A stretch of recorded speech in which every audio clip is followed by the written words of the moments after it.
to Amping Podcast, ang palabas na kung saan sumisisig tayo ng malalim sa mundo ng entertainment. Tinutuklas natin kung paano hinuhubog ng sining, pelikula at musika ang ating mga karanasan. Ako si Claudel. At ako naman si Maverick. Ang episode nito ay tungkol sa nostalgia. I-explore natin kung paano nag-iimpluwensya sa modernong musika at pelikula, kung bakit patuloy tayong bumabalik sa nakaraan, at kung paano ang ibig sabihin nito para sa kinabukasan ng entertainment. Tama! At mula sa mga klasikong mga pelikula hanggang sa mga kantang nasisample ng mga lumang hits, ang impluwensya ng nostalgia sa pagbabago ng entertainment ngayon. Kaya, simulan na natin ito. Oo nga. Pero, ano mga pelikula at musika ba ang nakabibigay ng nostalgic feelings? Ano nga ba? Alam niyo ba ang mga palabas na ito? O kaya naman ang mga musikang ito? Kung nare-recognize mo ang pinakita naming mga pelikula o musika, then congrats! Makaka-relate ka sa talakayan natin ngayong araw. Aalamin natin kung paano nga ba ito nag-i-involve over time at paano natin maibibigyan ng appreciation ng mga ito. Oo nga. Well, mahilig ba kayo sa old school vibes? Then, stay tuned sa aming podcast. At bago tayo magsimula today, meron kaming bagong pakulo. Pshh! Ang init! Ngayon, hindi lang ako at saka si Maverick ang makakasama nyo sa podcast ngayon. Dahil meron tayong mga espesyal na guest na siyang magtatalakay ng mga tungkol sa pelikula. Palakpakan naman yan! Oh. Hi! Hello po! Ako si Rian. And ako si Ernest. Unang-una sa lahat, ano ba yung nostalgia? Alam naman natin na ito ay kinalaman sa nakaraan. Pero, ba't natin nararamdaman yan? Okay. So, ang nostalgia kasi is isang emotional response na natitrigger kapag binabalikan natin yung mga nakaraang karanasan. O di kaya ito naman yung mga bagay na matagal na lumipas o wala na. Kalungkot naman na. Pero ano yung connection nun sa entertainment? Anong mga bagay ba na nawala na? Ay nako be, walang-wala sa buhay ko yan, Char. So, halimbawa, bibigay ako yung amoy ng mga lumang libro. Bawa. Tapos, yung mga lumang instrumento na ginagamit. Tsaka na din yung mga kantang pinapakinggan mo, halimbawa, kasama yung lola at lola mo. Tapos, pwede din yung childhood photos mo. Tapos, yung mga pelikula na pinapanood mo nung bata ka. So, nagigets mo yung kung saan tayo patungo. Basically yung mga kasaysayan natin, yung timeline ng buhay. Yeah, tama ka. So, ngayon, focus tayo sa mga pelikula, pero unahin muna natin sa animated films. Siguro, unahin natin yung Disney. Di ba alam mo naman yung pelikulang Moana? Pinalabas siya noong taong 2016. Yung medyo bata pa ka na. Merong Moana 2 na ngayon eh. Yeah, tama ka dyan. Yung kakalabas lang. Oo, kakalabas lang yan. So, with that alone, natitrigger na agad yung nostalgia. Pero, tingnan pa natin, sa pelikulang iyon, di ba, ang setting ay nasa isla sila. So, wala silang mga ginagamit na gadgets or yung parang makabagong mga kagamitan. Yung instrumento nila ang gamit yung mga tambol. Tapos yung mga bata, makikita mo, nakikipaglaro pa sila sa ka-edad nila, ganon.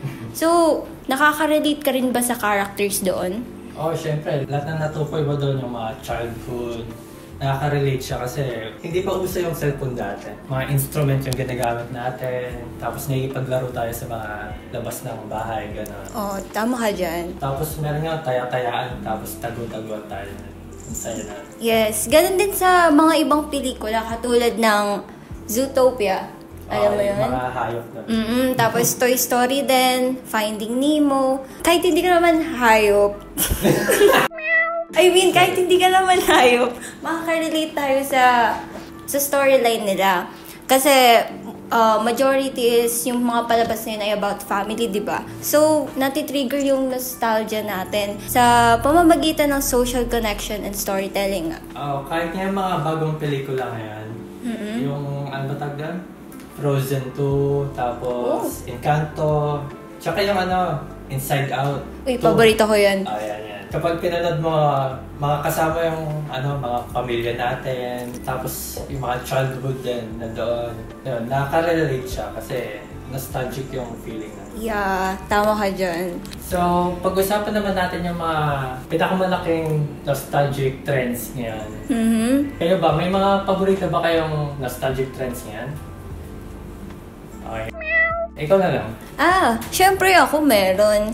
Para sa akin, ang nagustuhan ko yung series ng Stranger Things. Kasi yung setting niya is parang binabalik yung 80s culture, music, visuals. Sobrang solid, yeah.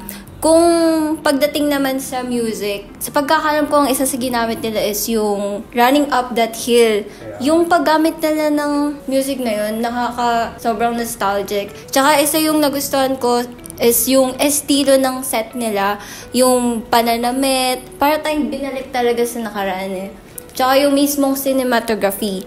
And parang yung vibe niya kasi, nanonood tayo ng horror film. Tsaka kahit na ganun, yung parang ng storytelling nila is may pagka-modern pa din. Tama ka dyan. Ngayon, dumako naman tayo sa malaking usapan. Okay. Kung paano nagbago ang storytelling sa musika at pelikula. Sige. So, noon kasi, mapapansin nyo na mas simple lang yung mga kwento sa pelikula. Ngayon, parang mas napalawak yung genre or nagkaroon na ng complexity. So, halimbawa na lang yung mga superhero movies noon tulad ng Superman and Batman na diretsahan lang ang kwento. Pero, ngayon, yung MCU and DCU, meron na silang parang interconnected films na mas pinalalim pa yung storytelling. Tama ka doon. Ngayon naman yung mga cinematic universe, katulad ng Marvel, ayun, malaki na siya yung malawak na yung kwento niya. Tama ka dyan. At yan ang nagpapaganda sa entertainment ngayon. Natututo rin tayong magkwento sa mas makabagong paraan. Tsaka, ang dami na pala nating napanood, no? Pero, yung mga visuals, sounds, setting, culture, and conversation, lahat yan nakaka-trigger ng nostalgia. Lalo na yung mga musikang ginagamit sa pelikula. Ngayon, sumagot naman tayo ng mga katanungan na ibinigay sa atin ng ating mga audience na galing sa ating previous video. So, unang tanong, ano yung movie na sa tingin ninyo ay dapat mapanood ng lahat? Yung movie na tumatak talaga sa isip nyo. So, ako muna. Sige. Sige. So, ang aking halimbawa is yung sa Boss Baby, yung part 1. Kasi, para sa akin,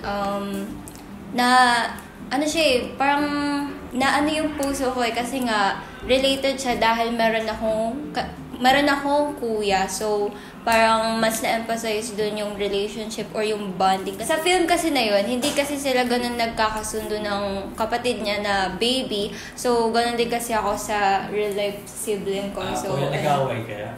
Yeah. Tapos, sa end naman ng story, marami ka kasing matututunan, lalo na sa importance din ng, kunyari, presence ng pagkakaroon ng kapatid mo, yung important siya sa buhay mo, ganun. So, marami kang cherish and makukuhang valuable lesson dun sa story na yun. So, ako naman, yung movie na sa tingin ko yung dapat mapanood ng lahat is yung Encanto. Kasi, di ba, alam naman natin na puro sa pamilya yung nandoon eh. Tapos, nagtutulungan silang lahat. Tapos, akala nila may kalaban doon na pero actually, pamilya din nila yan. So, kailangan maayos yung mga misunderstanding nila para magkaayusan. Yeah. Kaya may rason bakit intended mostly sa mga bata yung mga ganyang films para maibigay sa kanila yung aral, kumbaga. May mga lesson doon, moral. So, next question naman na tanong ng viewers sa amin. Pagdating sa mga pelikula sa panahon ngayon, mas pinipili ng mga producers na mag-remake or magpatuloy na lang ng mga established na franchise imbes na gumawa ng original na concept. Bakit ito madalas na nangyayari sa palagay mo? Nagiging common na yan ngayong panahon, no? Yung pag-remake na lang. I mean, hindi naman sa tamad or tinatamad sila. But I think dapat makapag-isip sila ng makabagong style ng paglikha nila ng films ngayon. Kasi I think mas pinipili ng mga producers na mag-remake kasi nga baka tingin nila is yun yung mga binabalik-balikan ng mga audience ngayon, which is yung mga old films. Kasi nga, parang may tinatawag tayong comfort movies like that. So, baka dahil doon, instead na gumawa na lang ng maybe sequel or another film, nire-recreate na lang nila. Kaso nga lang, yung ibang films is hindi nagiging successful lalo na sa audience. Kasi nga, ayun, magkakaroon ng halong-halong komento and ayun. Pero sa tingin mo naman gumaganda yung remake nila? Para sa akin, okay naman. Na-appreciate ko yung film itself pero mas better pa may kulang Oo. Tama mas, naman. Kung gusto nila parang mapanatili yung quality. Oo, parang dapat i-maintain nila kung ano yung nasa old film tsaka sa gawang present film nila. So, ayan. So, sa pangatlong taong. So, ngayon, dumako naman tayo sa pangatlong tanong na sa palagay ninyo, sa paanong paraan pa makakapagpabago ang mga lumang pelikula sa kung ano ang pelikula ngayon. So, as I've mentioned kanina sa previous question is dapat itry nilang lumikha ng parang makabagong concepts instead na parang magre-rely na lang sa kung ano yung meron dati. Oo, kasi paulit-ulit na lang yung mga story ng mga ayun movie. na nga Tapos, may parts or times na yung inulit nila is hindi na same dun sa actual na movie. So, parang dun nagkakaroon ng halo-halo talagang komento.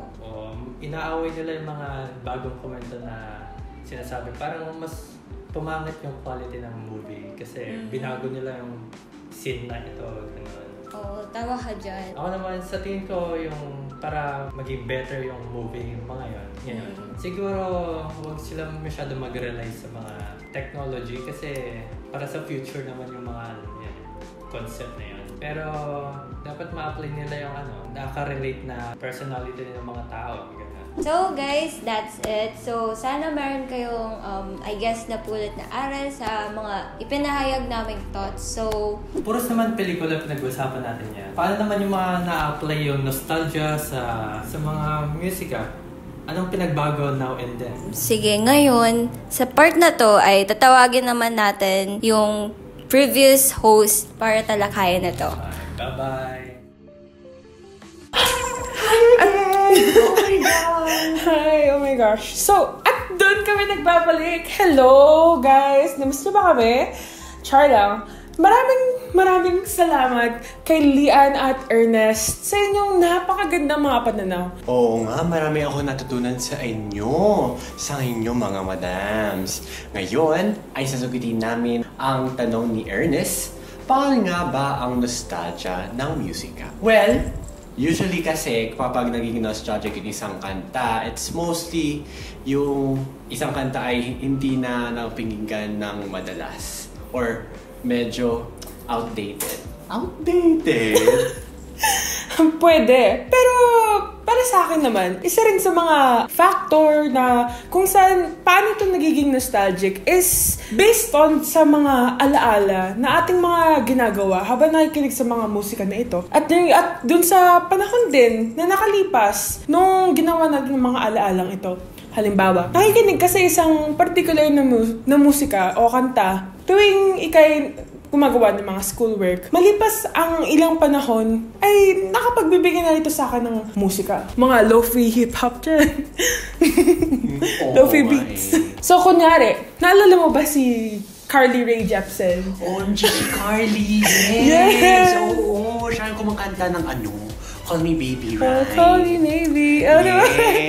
Yes, exactly. So, tignan mo, kahit ilang taon na ang nakalipas, naalala pa rin natin namang isa sa mga iconic niyang kanta dahil lamang sa nostalgia. Oo, good point yun. Pero bago ang lahat, sino muna ang paboritong artist mo? Ay, gusto ko yan. Siya, akin, syempre, The one and only, Billie Eilish. Oh my God, Billie Eilish! Yeah. Oh my! Pero love ko rin sila Leve, o kaya sila Matt Maltese, ganon. Oh, ako naman kasi is, I'm a Swiftie fan. Number 1 Swiftie, yes. Tapos, aside from noon, si Ariana Grande at si Moira De La Torre. I'm a girlies girl talaga. Wow naman! Paano naman? Sino yung paborito mo? I mean, paano mo sila naging paborito? Well, siguro kasi naging childhood ko sila. Kasi sila Taylor Swift, Ariana Grande, at si Moira. Naging part of my childhood na sila from the very start. Or pwede din sa mga high school days ko. Ikaw, paano?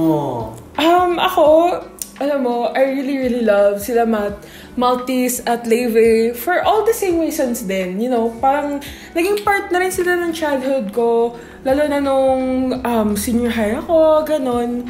And marahil magaling din sila sa kanilang mga music composition at ang gaganda na kanilang mga boses. Napakasarap nito pakinggan at you know, parang kantahin sa CR. Oo! Lang naman. Yes. And si Billie Eilish naman, naging number 1 ko dahil hangang-hanga talaga ako sa kanya. At siya yung naging number 1 ko kasi matagal ko na siyang pinapakinggan ever since like grade 7 pa lang ako. Oh my you God. know, so like... Grabe talaga ang mga nostalgia.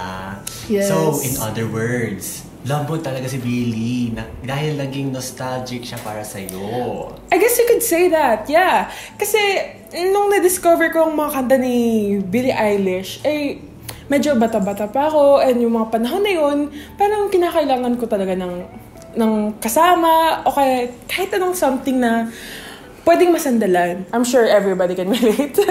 May mga moments talaga tayong ganun. Nung pinakinggan ko yung mga kanta niya, like yung mga lovely, yung mga isn't it love? Ganun. Napaparamdam niya talaga sa akin na hindi ako nag-iisa, na parang may nakaka-relate sa mga problema ko at nakakapagbigay siya sa akin ng mga rason kung bakit ako dapat ngumiti. Ang sweet naman. Buti at nahanap mo yung isang artist na bigay sa'yo ng... Nahanap natin. Oo, Yes. nahanap natin. Kung Tapos? saan panahon kailangan natin yung isang kanta. Yeah. How about you naman? Paano mo na-feel yung nostalgia sa mga kanta ng mga paborito mong artist? Hay nako. Well, for all of my life, yung mga artist ni hinanganan ko is mostly sa mga emotional songs or mga sa OPM or ganun. Pero hugot-hugot talaga ako dito So, mga kanta medyo mixed experience within my teenage years kasi yung mga time na naging passionate ako sa music, like sa high school. Siguro doon din ako nahugot sa mga songs na parang angsty, pagiginggan, kasi grabe talaga yung heartbreak ko. Yes. Heartbreak! Pero yun, mostly I found hugot songs like Back to December by Taylor Swift, One Last Time, Ariana Grande, at saka Malaya, Moira De La Torre to be my nostalgia songs na mga favorite artists ko. Malaya kayo!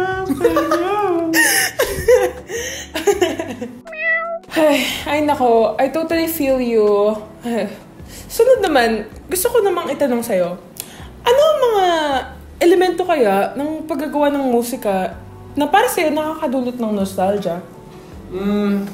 Well, para sa akin, siguro yung kailan kung yung panahon na-release yung song, kung paano siya nabigay ng emotion ko dati. Since yung mga artists naman, hindi tumitigil ng isang song or isang album.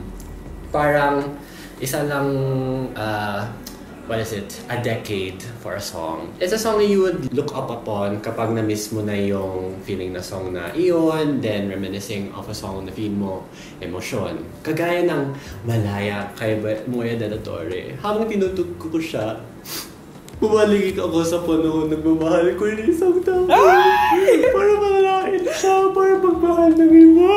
Okay lang yan. We've all been through the same.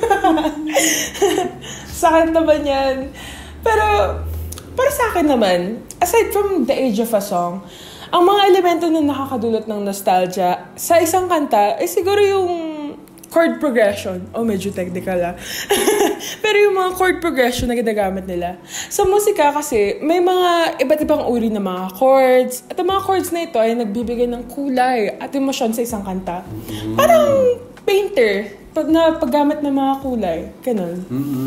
Halimbawa, kunin natin ang pinaka-basic na version ng chords sa musika. Ang major and minor chords. Ang major chords ay madalas nagbibigay ng masaya na atmosphere, habang ang minor chords naman ay madalas nagbibigay ng malungkot na atmosphere. Isa pang elemento na para sa akin ay nakaka-contribute ng feeling ng nostalgia ay ang tempo o bilis ng kanta. Madalas, ang mga mababagal na kanta ay nakakadulot ng nostalgia kumpara sa mga mas mabilis na kanta. Kaya kung titignan mo yung mga lumang kanta dati, medyo parang pa-jazz. Yung mga tugtugin nila, right? Parang pop, grabe. Tapos ngayon, yung mga kanta naman na nagbo-boom ng interest ng publiko is more on like parang medyo pa-party. Parang napapasayaw ka, right? Yeah. So, ang kombinasyon ng elemento na ito ay nagde-determine kung nostalgic ba ang isang kanta.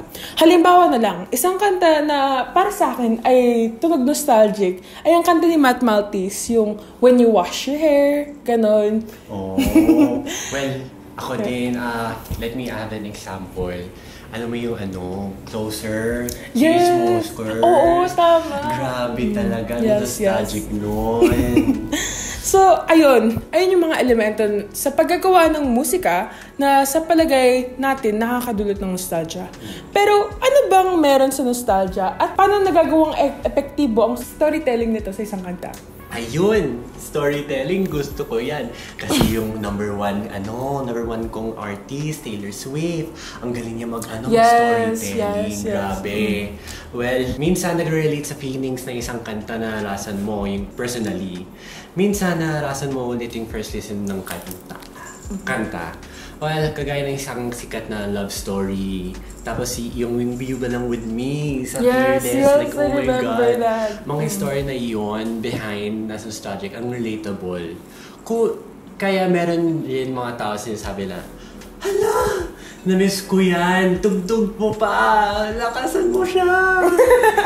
Exactly, yes. And yung ability talaga ng mga kanta na mag-resonate sa feelings mo at to tap into your childhood memories, sa palagay ko, ang nagbibigay rason kung bakit sobrang effective ng nostalgia sa storytelling. Oo, tsaka mayroon pang one thing. Yung storytelling ng isang kanta, nag-evolve pa yan. Si Taylor Swift kasi. Ngayon, ibang Taylor Swift sa dati. Kung yung mga albums niya ng Fearless, it's all about, ang mellow, parang on to the point ang lyrics niya. Kaysa sa ngayon sa Taylor Swift, kung yung album na Folklore. Yung itong album, hindi yung sa kanyang perspective. Yeah. And mga kwento. Kung hindi, yung mga ibang kwento ng ka-close niya. And yung mga lyrics niya, grabe ang deep. Parang i-digress mo pa siya. Yeah. Yung storytelling. And somehow, yung mga each songs, nagko-connect siya. Nagko-connect yung mga stories of each. Kagaya ng Cardigan, August, tapos, I forgot one. Pero yun. Like, yes, I get it. Yeah. Grabe napaka-creative. And it's so interesting na nag-evolve din yung mga artists sa musika. Siyempre, tao din sila, nagkakaroon ng character development. Character development. Yes. So, ngayon, let's move on. Oo. So, upang matapos natin ang podcast na ito, nostalgia ay nasa lahat ng dako sa musika at pelikula. Mula sa klasikong pag-reboot hanggang sa throwbacks ng tunog. Patuloy tayong bumabalik sa gusto natin. But at the same time, ang pagkukwento ay nag-e-evolve. Gaya na nga nung example ni Taylor Swift, di ba? Makikita natin na sa mas malalim na pagsalaysay, higit na emotion at ang mga bagong paraan ng paghahalo ng nakaraan at kasalukuyan. Oo. Kaya ano naman sa tingin mo, ang nostalgia ba ay isang bagay na dapat libangan o umaasa tayo dito ng labis? Parang, hindi naman ito libing. Libangan? Libangan. Ngayon, ano kaya kaya sa tingin mo, ang nostalgia ba ay isang magandang bagay na i-incorporate sa mga libangan? O importante ba siya sa pagsasalita sa storytelling, sa pag-incorporate sa musika, ganun? Well, for me, oo. Kasi minsan yung mga artists ngayon, kumukuha ng inspiration sa old na mga kanta or movies, parang ganon. Kasi it's not, hindi siya original talaga. They can be inspired or nag-credit din sila ng mga songs. Kagaya ng isang song ni Olivia Rodrigo. Alam mo yung New Year's Day by Taylor Swift. Meron isang song ni Olivia Rodrigo doon sa Sour album. Inspired talaga siya sa isang song ng New Year's Day. I forgot na song yun eh. So, pero yun. Yeah, gets. Para sa akin din, importante talaga yung nostalgia sa storytelling. Lalo na pagka maggagawa ka ng musika, ng pelikula, at kahit naman mga sining. Kasi, para sa akin, to reach a massive audience, para maging mas successful pa yung mga film mo o mga ginagawa niyong mga musika, is kailangan ng sense of relatability. Para pagpakinggan o papanoorin ng mga viewers, yung gawa nyo is makaka-relate din sila. At mas mabibigyan nilang significance yung mga produkto na ginawa nyo. Oo.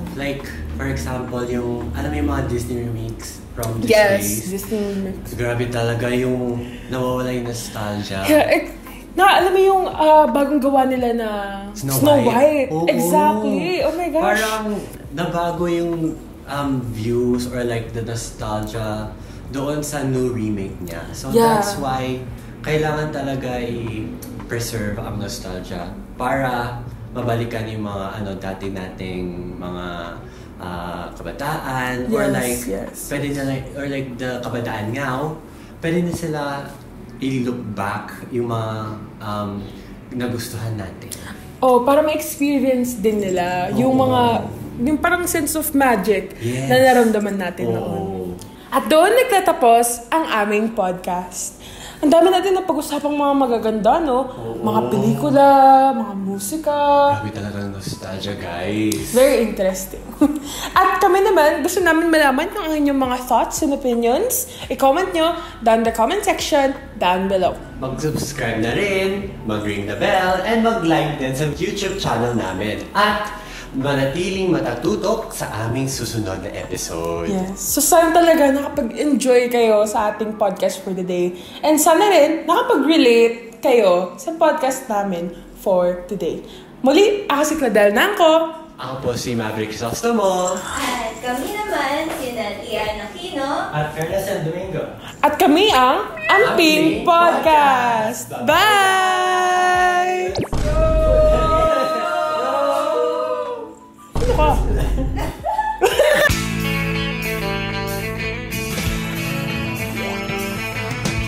No one told you life was gonna be this way. Your job's a joke, you broke, your love life's the old way.